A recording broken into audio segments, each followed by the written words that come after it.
Assalamualaikum warahmatullahi wabarakatuh. Alhamdulillah. Alhamdulillahilladzi arsala rasulahu bil huda wa dinil haqq liyuzhirahu 'ala ad-din kullihi wa kafa billahi shahida. Asyhadu an la ilaha illallah wahdahu la syarika lah wa asyhadu anna sayyidana wa nabiyyana Muhammadan abduhu wa rasuluhu la nabiyya ba'dah. Allahumma salli wa sallim wa barik ala hadzal nabiyil karim wa ala alihi wa ashabihi wa man tabi'ahu bi ihsan ila yaumiddin. La haula wa la quwwata illa billahil aliyyil azim. Amma ba'du.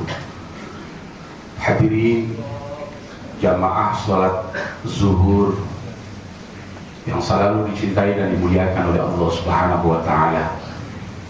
Pada kesempatan siang yang berbahagia ini, selalu kita bersyukur di hadapan Allah berkat taufik dan hidayah yang Allah berikan pada kita. Siang hari ini alhamdulillah baru saja kita melaksanakan tugas kita dan kewajiban kita di hadapan Allah, yaitu salat zuhur berjamaah. Salawat teriring salam semoga selalu tercurah limpahkan ke hariban junjungan kita Nabi Agung Nabi besar Muhammad sallallahu alaihi wasallam. Hadirin jamaah yang berbahagia, kajian pada kesempatan siang hari ini yang biasanya saya menyampaikan tema dengan berbagai macam bahasan, saya coba untuk koordinasi dengan beliau Ayahanda Haji Nasrin ya, kita punya referensi yang jelas dan ada berkesinambungan dalam bahasan-bahasan kita. Maka saya coba mengaturkan kepada beliau, kita akan mencoba membahas salah satu di antara kitab-kitab hadis yang ada, yang nama kitabnya adalah Mukhtar al-Hadis an-Nabawiyah, yang dikarang oleh Syekh Al-Alim Al-Alama Said Ahmad Al-Hashimi. Hadirin jemaah yang berbahagia, mengawali pada pertemuan siang hari ini, marilah kita buka dengan membaca kitab surat Al-Fatihah. Kita mengambil keberkahan, kita kirimkan Fatihah ini untuk pengarang kitab, karena pengarang kitab ini sudah meninggal dunia. Dengan harapan mudah-mudahan kajian yang nanti akan kita bahas akan betul-betul mendatangkan kemanfaatan dalam kehidupan kita. Ala hadhihi niyyah wa ala kulli niyatin shalihah. Wa ila hadratin Nabi Muhammad sallallahu alaihi wasallam, khususan al-marhum muallif kitab Mukhtar al-Hadis an-Nabawi Syekh Al-Alim Al-Alama Said Ahmad Al-Hashimi. Al-Fatihah. A'udzu billahi minasyaitonir rajim. Bismillahirrahmanirrahim. Alhamdulillahirabbil alamin. Ar-Rahmanir Rahim. Maliki yaumiddin. Iyyaka na'budu wa iyyaka nasta'in. Ihdinas shiratal mustaqim. Shiratal ladzina an'amta 'alaihim ghairil maghdubi 'alaihim waladdallin. Amin. Hadirin, di awal kitab ini beliau mencoba menulis dengan mengungkapkan kalimat syukur di hadapan Allah. Bunyinya adalah Bismillahirrahmanirrahim. Alhamdulillahi rabbil izzati wal jalal wasi'ul karam azimul afdal. Kata pengarang kitab ini, segala puji bagi Allah yang maha mulia dan maha agung, yang memiliki kekuasaan yang sangat luar biasa. Wassalatu wassalamu ala sayyidina Muhammadin mab'uts li tasmimi makarimil akhlaq. Salawat teriring salam semoga selalu tercurah limpahkan kepada baginda junjungan kita Nabi besar Muhammad sallallahu alaihi wasallam, al-mab'utsu li tasmimi makarimal akhlaq, yang Allah utus beliau tidak lain tidak bukan dalam rangka menyempurnakan akhlak manusia. Al-mufaddal ala kafatil makhluqati ala al-itlaq, yang Allah Subhanahu wa Ta'ala menjadikan beliau adalah sesempurna-sempurna makhluk yang ada di dunia secara mutlak. Wa ala alihi masyabihi sunnah al-ilam, dan Allah Subhanahu wa Ta'ala pun menjadikan keluarganya adalah penerang daripada sunnah-sunnah beliau. Wa ashabihi al-badhirina anfusihim bi khawdihi syara'i wal ahkam, dan Allah Subhanahu wa Ta'ala jadikan sahabat-sahabat beliau al-badhirina, yang dengan sukarela, yang dengan ikhlas menyerahkan secara totalitas jiwa dan hartanya, jiwa dan raganya, seluruh kehidupannya, tidak lain tidak bukan adalah litawdihi syara'in wal ahkam, dalam rangka menegakkan syariat-syariat dan hukum-hukum Islam. Wa ala sa'il a'immatil mujtahidin al qa'imina bihafzin namusiddin, pun pula Allah Subhanahu wa taala mencoba mengapresiasikan kepada mereka sebagai para imam-imam mujtahid yang al-qa'imina, yang senantiasa konsisten bihafzi namusiddin, dalam rangka menjaga kemuliaan agama Islam. Amma ba'du, setelah pengarang ini menulis daripada awal mula kitab yang baru saja beliau baca, setelah beliau mengucapkan kalimat alhamdulillah, kemudian sholawat, pujian-pujiannya, falamma kana ilmu sunnah an-nabawiyah ba'da al-Qur'an al-Karim, bahwa setelahnya sumber hukum Islam yang kita ketahui setelah Al-Quran Al-Karim yang teramat penting dalam kehidupan kita, kata beliau adalah a'zamul ulum qadran, yaitu yang paling utamanya adalah al-hadis. Wa abqaha syarqan wa fakhran id alaihi mabniyin qaida ahkam syariah. Yang hadis ini adalah dalam rangka untuk menjelaskan ketika di Al-Quran masih belum jelas kalimat-kalimat yang Allah Subhanahu wa taala sampaikan kepada kita. Di dalam hadis ini akan diterangkan bagaimana tidak, kata beliau, kaifala, bagaimana tidak ketika di Al-Quran masih yang bersifat global, masih belum paham kita untuk memahami tentang apa yang Allah perintahkan kepada kita, maka di hadis nanti akan diterangkan secara jelas.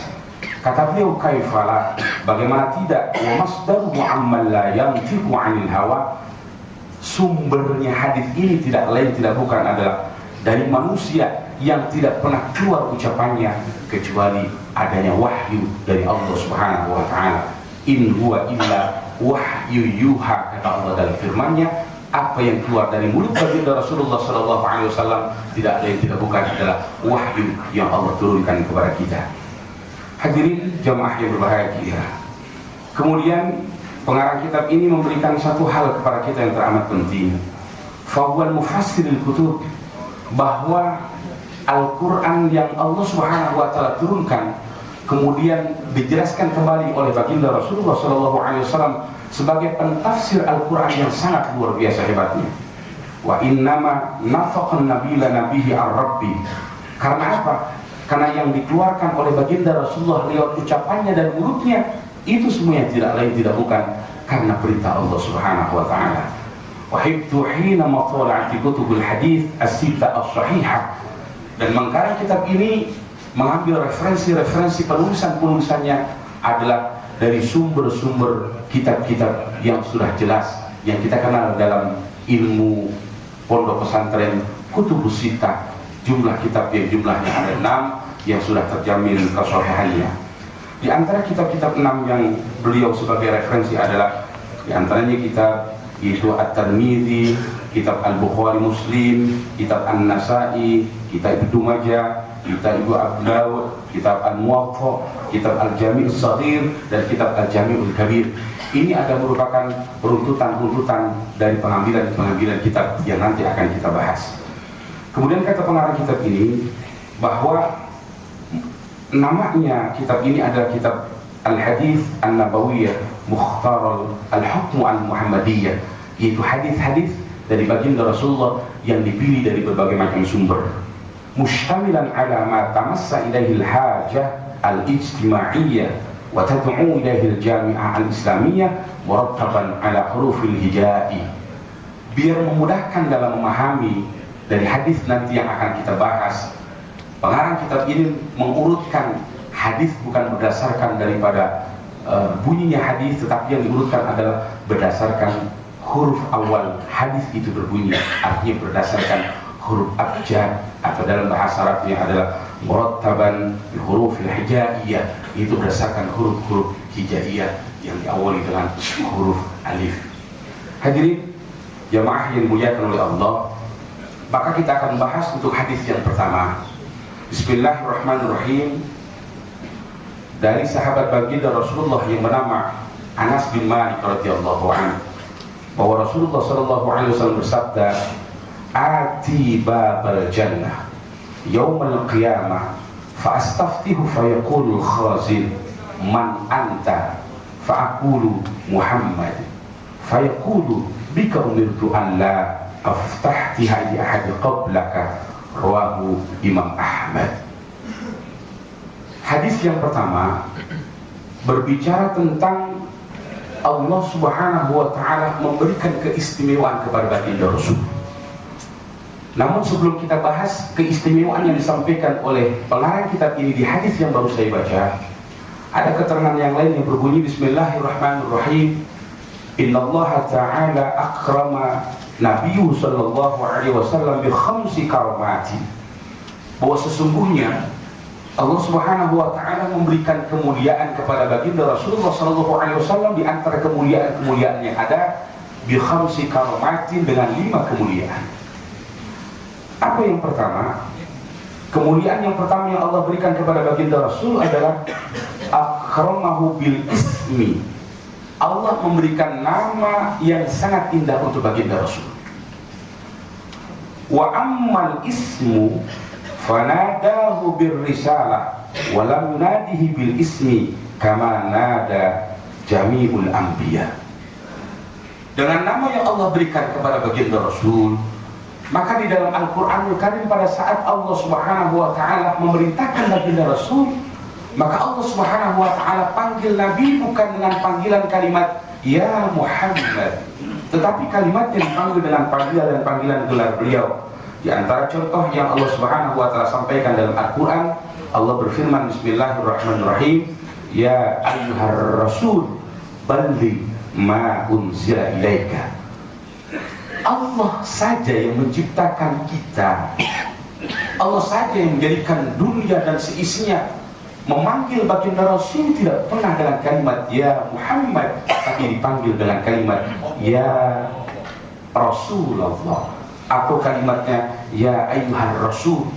Atau dalam keterangan-keterangan yang lain di Al-Quran, berapa banyak Allah panggil dia dengan kalimat ya ayyuhal muzammil. Allah tidak pernah panggil dengan kalimat ya Muhammad.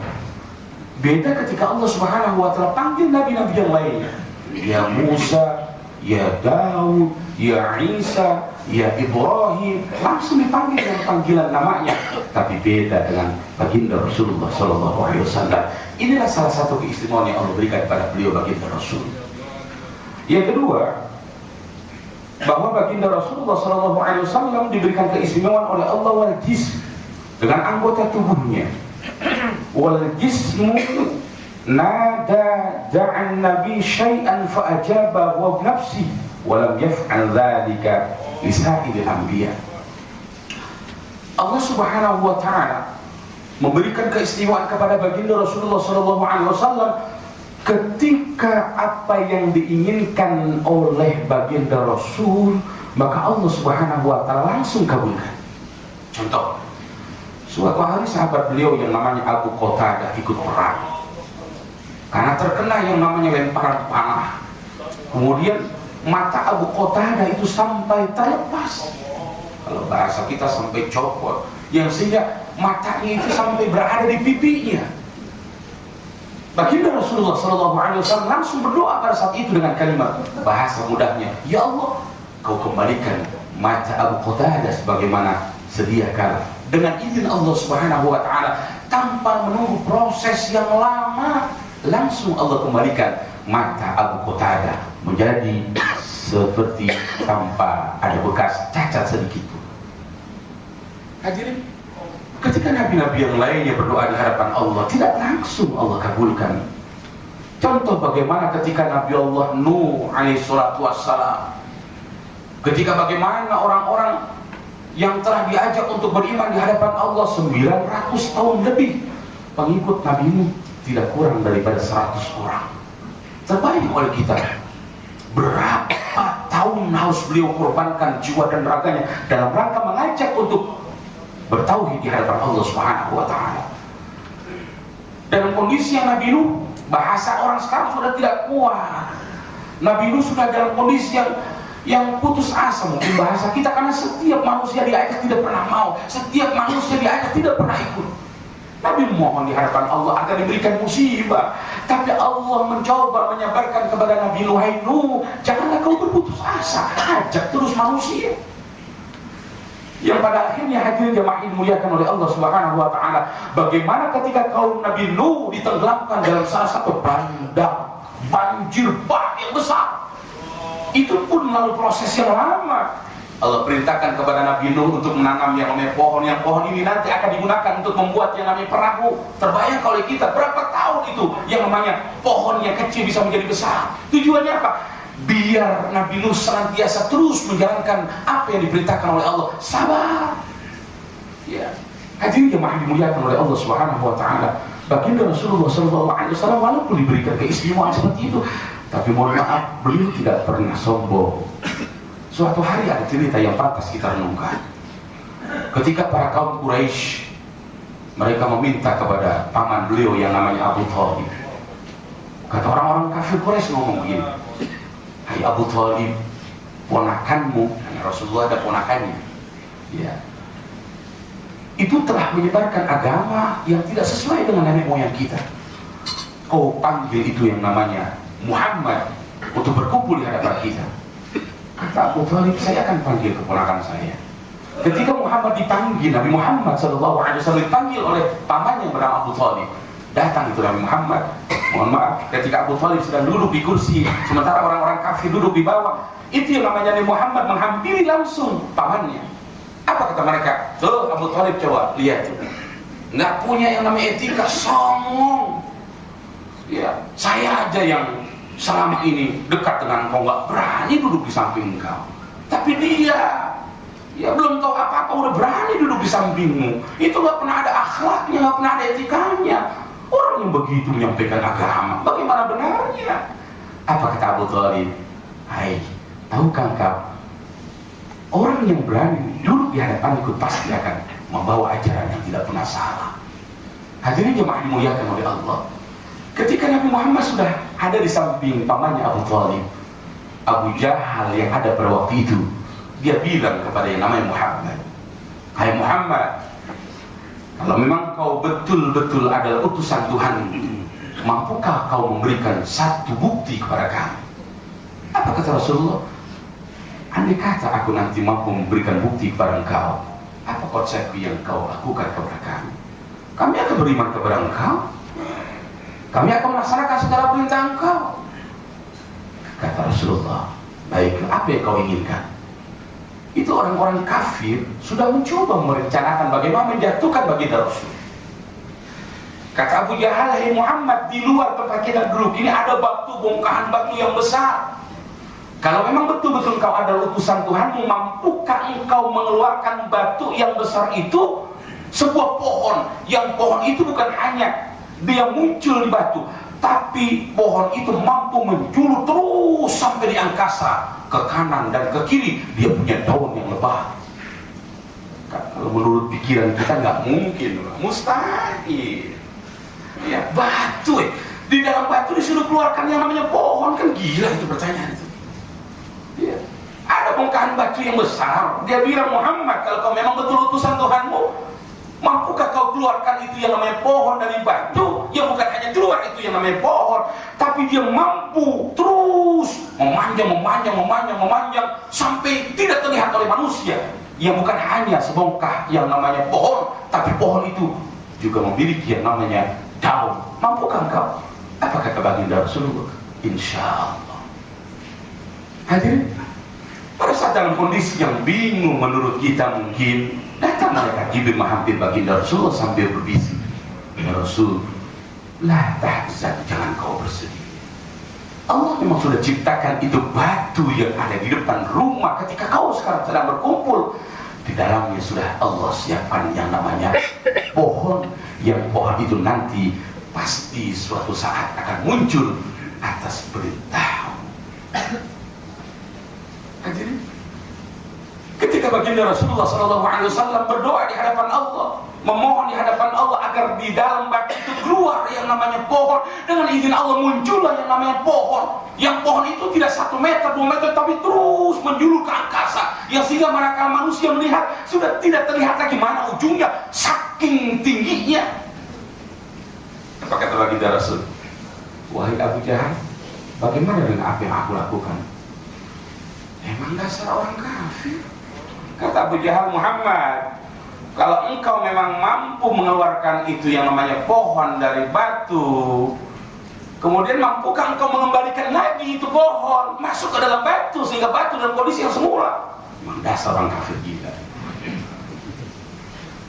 Mereka Rasul enggak. Kata Rasulullah SAW, baik, sekali lagi saya tanya, kata baginda Rasul, apabila aku nanti sudah lakukan hal ini, apa yang kau lakukan kepada kami? Saya beriman, kita semua beriman, benar, tenang aja. Ya, laksanakan dulu perintahku. Abu Jahal bisik sama teman-temannya, pasti tak mampu dia Joy, pasti. Dia ngeluarin doang bisanya, nggak mungkin bisa mengalihkan. Tenang aja, tak. Rasulullah berdoa di hadapan Allah, itu pohon yang sudah menjulang tinggi yang sangat luar biasa, dengan izin Allah, kan? Ya, itu pohon kembali terus masuk ke dalam batu. Ketika batu dalam kondisi yang sempurna, Abu Jahal dan teman-temannya keluar sambil berkata, Muhammad, luar biasa sihir kamu. Biasa brengsek, luar biasa. Akhirnya dimudahkan oleh Allah SWT. Ya, sampai begitu. Jadi Allah Subhanahu wa Ta'ala memberikan keistimewaan kepada baginda Rasulullah. Apa yang diminta tidak pernah ditolak oleh Allah Subhanahu wa Ta'ala. Belum lagi cerita-cerita bagaimana Rasul disakiti, bagaimana Rasulullah luar biasa disakiti yang sangat luar biasa ketika beliau melaksanakan hijrah. Pada saatnya nanti akan cerita tentang bagaimana ketika Rasulullah hijrah disakiti oleh manusia, sampai gunung yang jaga, malaikat yang jaga gunung sewot, kalau kata bahasa kitanya, geram. Ya Rasul, aku tinggal menunggu perintahmu. Ya, tinggal tunjuk mau diapakan itu manusia yang telah menghina kamu. Sekampung saya luluh lantakan, karena saya diperintahkan oleh Allah untuk senantiasa patuh dan tunduk di hadapanmu. Rasulullah tidak pernah membalas apa yang dilakukan oleh musuh-musuhnya. Hadirin yang berbahagia, yang ketiga keistimewaan yang Allah berikan kepada baginda Rasulullah SAW, di sini dijelaskan adalah wal afa. Ya, wal afa itu artinya Allah Subhanahu wa Ta'ala memberikan keistimewaan kepada baginda Rasulullah. Wa ammal afa fa'atahu bila su'alin. Allah kasih Rasul, Allah berikan Rasul, Rasul tidak pernah meminta. Mana buktinya? Dalam surat Al-Kautsar, Allah Subhanahu wa Ta'ala menjelaskan, Bismillahirrahmanirrahim, Inna a'tainakal kautsar. Sesungguhnya kami telah memberikan engkau. Inna a'taina, yang dimaksud engkau ini ada baginda Rasul, Al-Kautsar. Kautsar itu adalah telaga yang besar yang ada di surga. Dalam keterangan dijelaskan bahwa siapa saja nanti penghuni surga yang sudah meminum yang namanya Al-Kautsar, jangankan 1 gelas, ya, jangankan 2 sendok, 1 tetesan dari air telaga Kautsar yang Allah siapkan untuk baginda Rasul, maka orang tersebut selamanya tidak pernah akan merasa dahaga. Coba, kalau Al-Kautsar sampai diwujudkan Allah di dunia ini, tukang galon nggak laku. Iya, isi-isi orang bangkrut. Loh, sekali minum kagak haus-haus, coba bayangkan. Rasul tidak pernah minta, ya Allah berikanlah saya telaga yang indah, berikan saya telaga yang sangat luar biasa. Rasul tidak pernah minta, tapi Allah kasih. Inna a'tainakal kautsar. Allah kasih baginda Rasul. Ya. Bayangkan, Rasul tidak pernah minta, Allah kasih. Hadirin yang dimuliakan oleh Allah Azza wa Jalla. Contoh yang lainnya lagi, misalnya ketika Allah Subhanahu wa Ta'ala memberikan apa yang Rasulullah inginkan, padahal Rasul tidak pernah minta. Allah kasih kesabaran yang sangat luar biasa dan sebagainya. Artinya bahwa Allah Azza wa Jalla itu kasih keistimewaan kepada baginda Rasul. Yang keempat, keistimewaan yang diberikan oleh baginda Rasulullah SAW kepada dari Allah Subhanahu wa Ta'ala adalah wal khata. Khata itu adalah kekeliruan. Wa ammal khata fa dzikrul afwa qabla dzambihi. Allah Subhanahu wa Ta'ala sudah mengampuni dosanya baginda Rasulullah. Ya. Dalam keterangan Al-Quranul Karim, Bismillahirrahmanirrahim, Inna fatahna laka fatham mubina yaghfirullahu ma taqaddama min dhanbi wa ma ta'akhkhar. Dosa-dosa baginda Rasulullah itu sudah diampuni oleh Allah Subhanahu wa Ta'ala, baik yang dulu maupun yang masa lalu. Padahal Rasul maksum, beliau terjaga dari kesalahan-kesalahan yang ada. Andai pun misalnya baginda Rasulullah melakukan kesalahan, itu bukan kesalahan yang sengaja dilakukan oleh Rasulullah, tapi bukan dalam rangka untuk memberikan pelajaran kepada umatnya. Contoh, hadirin, kan selama ini kita salah paham tentang kalau ada orang yang kalau ada orang yang sholatnya telat, misalnya subuh, kita bangun tahu-tahu jam 6. Ada pendapat yang berkata, kalau kita sudah bangun jam 6, udah nggak perlu sholat, lantas berbanyak istighfar di hadapan Allah. Tidak begitu. Suatu hari baginda Rasulullah SAW dengan para sahabat melakukan peperangan. Yang peperangan bukan sehari dua hari, berhari-hari. Ketika malam tiba, Rasul bilang kepada sahabat-sahabatnya, ini yang giliran jaga siapa nih? Kata sahabat, saya Rasul. Ya, oke. Bangunkan kamu waktu subuh, jangan sampai kau terlelap tidur. Baik ya Rasul. Yang lain tidur. Rupanya nih sahabat yang tadi disuruh untuk standby dalam rangka biar tidak kebablasan subuh, capek. Orang kalau sudah capek, Pak, orang kalau sudah lelah, letih, ya jangankan tidurnya di tempat hamal yang empuk, ya di tanah yang keras, pules, saking capeknya. Jadi ya sahabat tadi disuruh standby nunggu. Rupanya di sampingnya ada ontaknya lagi berbaring, dia tiduran di perut ontak. Kan perut ontak besar, yang namanya itu ontak lagi duduk kan, entar kempes, entar kan begitu kan, kayak orang di kipas-kipas. Kayak kita misalnya di rumah punya duduk di kursi santai kan begitu kan ya. Ya lama-lama kan pules. Ya enak gitu orang perut ontak entar kempes, lalu begitu kan ya. Itu sahabatnya duduk di situ bersandar, lah pules bener. Yang pertama bangun baginda Rasul. Sudah lewat waktu subuh, artinya sudah lewat waktu subuh itu matahari sudah muncul. Apa kata Rasul? Kum, bangun. Wudu. Ayo kita laksanakan sholat. Artinya apa? Walaupun di antara kita sholatnya terlewat waktunya, tapi sholat yang kita tinggalkan tidak cukup dengan kita mengucapkan kalimat istighfar di hadapan Allah. Artinya apa? Sholat harus tetap dibayar sholat. Bagaimana caranya? Kalau sholat yang kita laksanakan tepat pada waktunya, namanya sholat adaan. Usolli fardhu subhi rak'atain mustaqbilal kiblati adaan lillahi ta'ala. Sementara sholat yang kita laksanakan di luar waktu yang telah ditentukan, kalau waktunya telah habis, subuh kesiangan kayak tadi, maka niatnya adalah usolli fardhu subhi rak'atain mustaqbilal kiblati qada'an lillahi ta'ala. Hadirin, terkadang kita salah kaprahnya begini, Ustaz, itu ada hadis yang katanya kalau sholat nggak boleh diqadha. Mana dasarnya? Siti Aisyah ketika bertanya di hadapan baginda Rasul. Siti Aisyah ketika bertanya di hadapan baginda Rasul, beliau dalam kondisi menstruasi, dalam asbabul wurud itu hadis. Ya Rasul, saya dalam kondisi menstruasi, bagaimana puasa saya dan sholat saya? Waktu itu bulan Ramadan. Apa kata Rasulullah? Ya, tidak pernah ada qadha sholat untukmu, tapi bayarlah puasa yang kau tinggalkan. Orang lagi menstruasi. Yang namanya orang lagi menstruasi memang tidak wajib untuk mengqadha sholat yang dia tinggalkan. Terbayang oleh kita kalau kita punya istri di rumah 2 minggu dia menstruasi nggak sholat, kemudian dia suruh qadha sholatnya. Jangankan qadha sholatnya, yang sholat bener aja banyak yang ditinggalkan, apalagi yang qadha. Islam itu tidak seperti itu.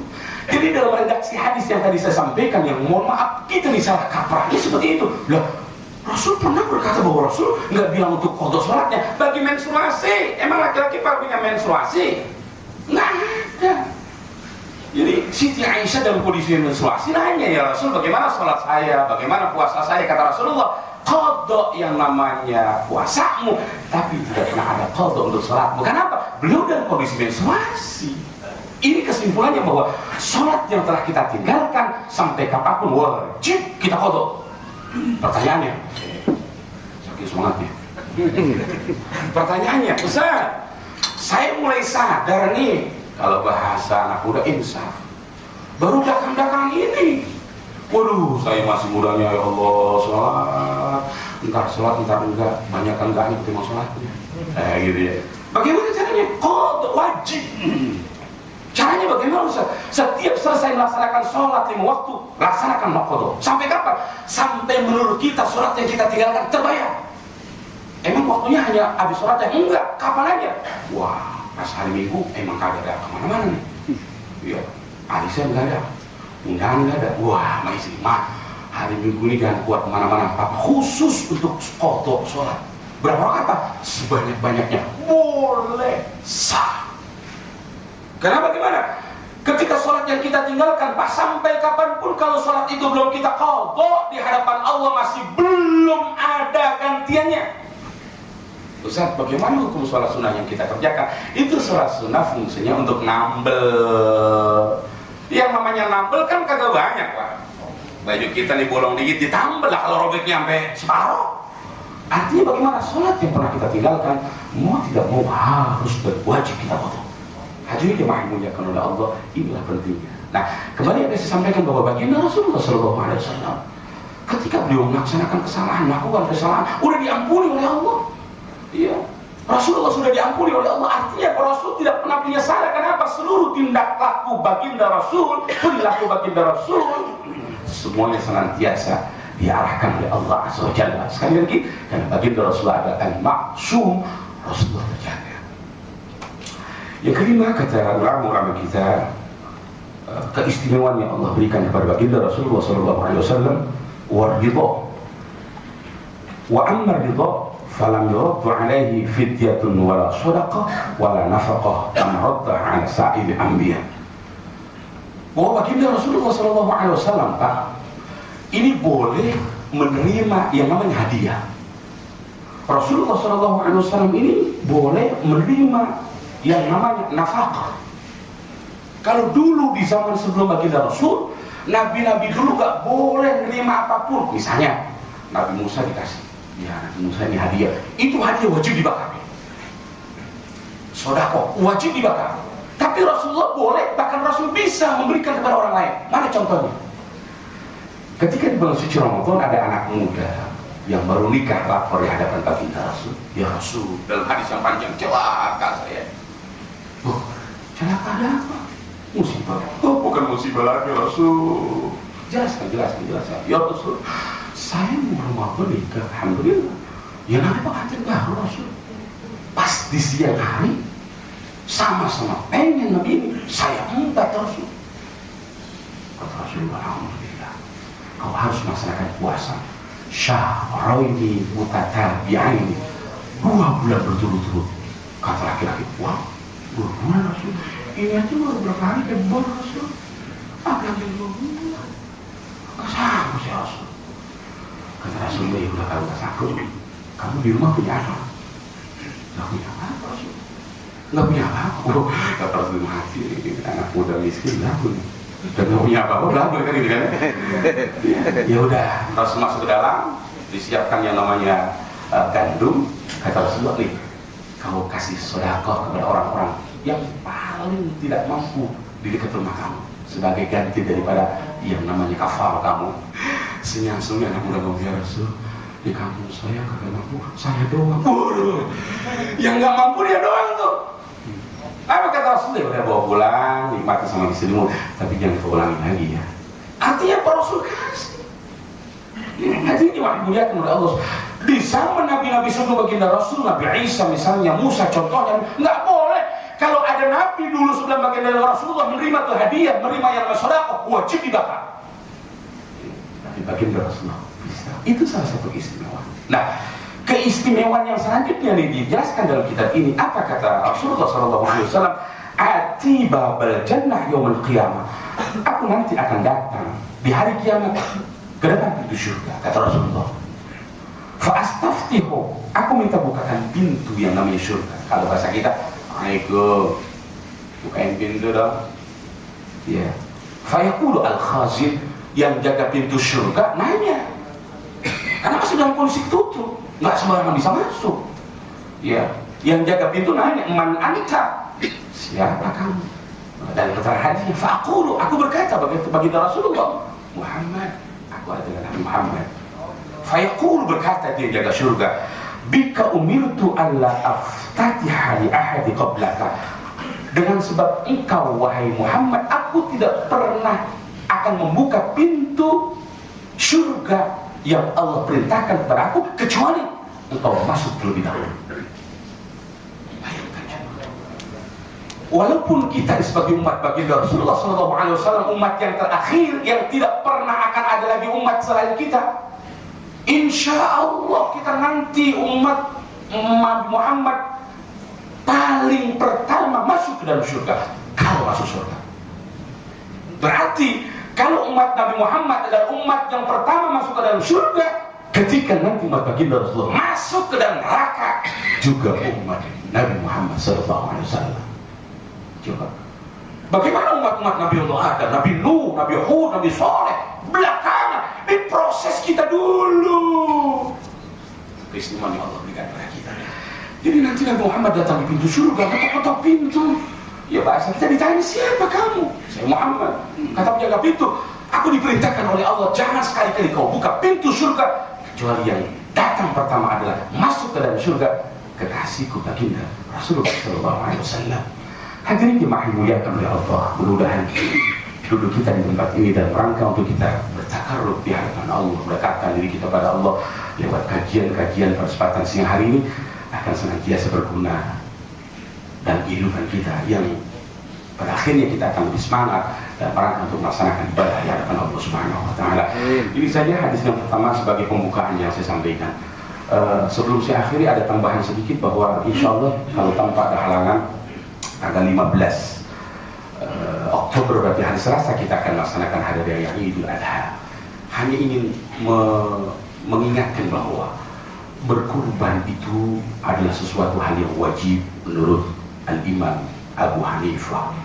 Sementara Imam Syafi'i, Imam Hambali dan Imam yang lain adalah sunnah muakkad. Artinya, kalau di antara kita ada kelapangan rezeki untuk berkorban, jangan sampai kita tidak berkorban. Nabi menjelaskan dalam hadis yang sahih begini. Bismillahirrahmanirrahim. Man kana lahu sa'atun falam yudhhi falyamut insya'a Yahudiyan atau Nasraniyan. Siapa di antara kita ada keluasan rezeki, siapa di antara kita ada kelapangan rezeki untuk berkorban, namun dia tidak berkorban, falyamut, ketika dia meninggal dunia, tinggal pilih mati dalam keadaan Yahudi atau mati dalam keadaan Nasrani. Dalam hadis yang lainnya kata Rasulullah, man kana lahu sa'atun falam yudhhi fala yaqrabanna musallana. Siapa di antara kita yang sudah mampu berkorban tapi dia tidak mau berkorban, maka jangan sekali-kali kau dekati tempat sholatku. Maka dari itu hadirin jemaah dimuliakan oleh Allah, mudah-mudahan Allah Subhanahu wa Ta'ala berikan rezeki yang berlimpah kepada kita dan pada akhirnya nanti di ayyamut tasyrik dan di yaumul nahar tanggal 10, 11, 12, 13 kita mampu melaksanakan yang korban yang tidak lain tidak bukan manfaat daripada korban adalah sebagai kendaraan manakala kita insya Allah melewati yang namanya shiratal mustaqim. Mari kita baca Fatihah, kita angkat dua tangan kita di hadapan Allah seraya kita berdoa, mudah-mudahan Allah kuatkan iman Islam kita, Allah panjangkan umur kita, Allah murahkan rezeki kita, Allah lancarkan semua urusan dan usaha kita, Allah jadikan keluarga kita keluarga yang baik, anak-anak kita anak yang saleh dan salihah. Barakah suratul Fatihah, kita doa dan mohon di hadapan Allah agar perusahaan Pertamina yang kita cintai ini akan terus diberi kemajuan dan keberkahan oleh Allah Subhanahu wa Ta'ala. Barakah suratul Fatihah pada keluarga kita, saudara kita, tetangga kita, sahabat kita yang sedang melaksanakan ibadah haji. Mudah-mudahan mereka senantiasa dimudahkan dalam ibadah hajinya, belum pergi dalam keadaan sehat walafiat, membawa haji mabrur yang makbul yang diterima oleh Allah. Dan kita yang sudah maupun yang belum berangkat, mudah-mudahan pada tahun-tahun yang akan datang Allah panggil kita dalam rangka melaksanakan ibadah haji. Bitilkan niyah. Al-Fatihah. A'udzu billahi minasyaitonir rajim. Bismillahirrahmanirrahim. Alhamdulillahirabbil alamin. Arrahmanir rahim. Maliki yaumiddin. Iyyaka na'budu wa iyyaka nasta'in. Ihdinas shiratal mustaqim. Shiratal ladzina an'amta 'alaihim ghairil maghdubi 'alaihim waladdallin. Bismillahirrahmanirrahim. Alhamdulillah fil يكافئ مزيدا. يا ربنا لك الحمد ولك الملك والحمد محمد اللهم افتح لنا فتوح العارفين ونفعنا في الدنيا والاخره. اللهم بلغنا المكه والمدينه لزياره حرمك وحرم نبيك محمد صلى الله عليه وسلم، خصوصا جماعه صلاه الظهر وصلاه الكوثر يسرا ولا عسرا مع الراحه والصيحه والقوه، ولا حول ولا قوه الا بالله العلي العظيم. ربنا اغفر لنا وتب علينا انك انت التواب الرحيم. ربنا يا الله آتنا في الدنيا حسنه وفي الاخره حسنه وقنا عذاب النار.